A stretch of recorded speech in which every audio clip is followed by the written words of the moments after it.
शीर्ष नेतृत्वनी माननीय अरविंद केजरीवाल जी, माननीय संदीप पाठक जी, माननीय राहुल जी, माननीय खड़गे जी, અને સ્વાભાવિક છે કે જે રીતે ભાજપની તાનાશાહી વધી રહી હતી, લોકતંત્રની ખુલ્લેઆમ હત્યાઓ થઈ રહી હતી અને જે રીતે આખો માહોલ બનાવવામાં આવ્યો ભાજપ દ્વારા કે જેમાં લોકશાહી બચાવવી ખૂબ જરૂરી બની ગયું, પાર્ટીથી ઉપર ઉઠીને પણ દેશની ચિંતા કરવાની જરૂર બની,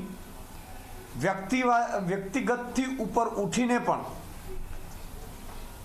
કોણ જીતી શકે, કોણ દેશના લોકતંત્રને બચાવી શકે, કોણ ભાજપને હરાવી શકે, એ મેટર ઉપર જ્યારે મેચ્યોરિટીથી ઇન્ડિયા ગઠબંધન આગળ વધ્યું ત્યારે સ્વાભાવિક છે કે ભાજપના પેટમાં તેલ રેડાયું હોય. એમણે ઘણા હાથકંડા અપનાવ્યા. આપે જોયું છે મહારાષ્ટ્રમાં સરકારો પાડી દેવી, મહારાષ્ટ્રમાં પાર્ટીઓ તોડી નાખવી, બિહારમાં ઉલટફેલટ કરવું, માનનીય અરવિંદ કેજરીવાલજીને ઈડીના 1 by 1 સમન્સ મોકલવા અને એમ ધમકીઓ અપાવડાવી કે ઇન્ડિયા ગઠબંધનમાં તમે ન રહેતા.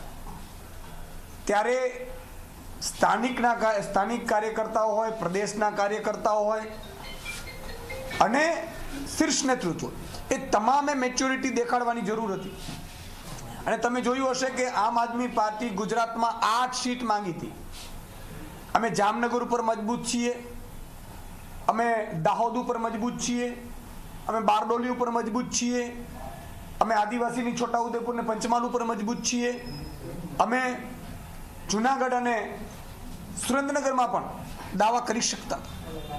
પરંતુ જે રીતે આખો માહોલ જોયો, જે રીતે દેશને બચાવવાની જરૂરિયાત પડી, અમે અમારો હિત, અમારા કાર્યકર્તાઓને એની લાગણીઓ, અને કાર્યકર્તાઓને પણ એક મેસેજ કીધા કે હવે દેશ બચાવવાનો વારો આવ્યો છે.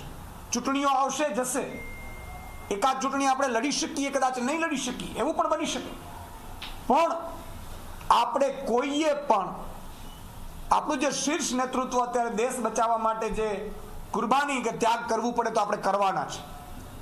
અને આપણે જોયું હશે 26 સીટ ઉપરથી આમ 1/3 મળવા પાત્ર આમ આદમી પાર્ટી નથી, છતાં પણ અમારી સતત કોન્ફરન્સ કોલો થઈ અને મેં પણ એવું કીધું કે તમે ગુજરાતના કાર્યકર્તાઓ ઉપર મને પૂરો વિશ્વાસ છે, આમ આદમી પાર્ટીના કાર્યકર્તાઓ ઉપર, એક આમ આદમી પાર્ટીનો કાર્યકર્તા દિલ લગાડીને આ દેશને બચાવવા માટે આગળ આવશે. કારણ કે અમે બધા કોઈ પોલિટિકલ માણસો નથી, અમને પીડા છે એટલે રાજનીતિમાં આવ્યા છીએ, રાજનીતિ અમારું બેકગ્રાઉન્ડ નથી.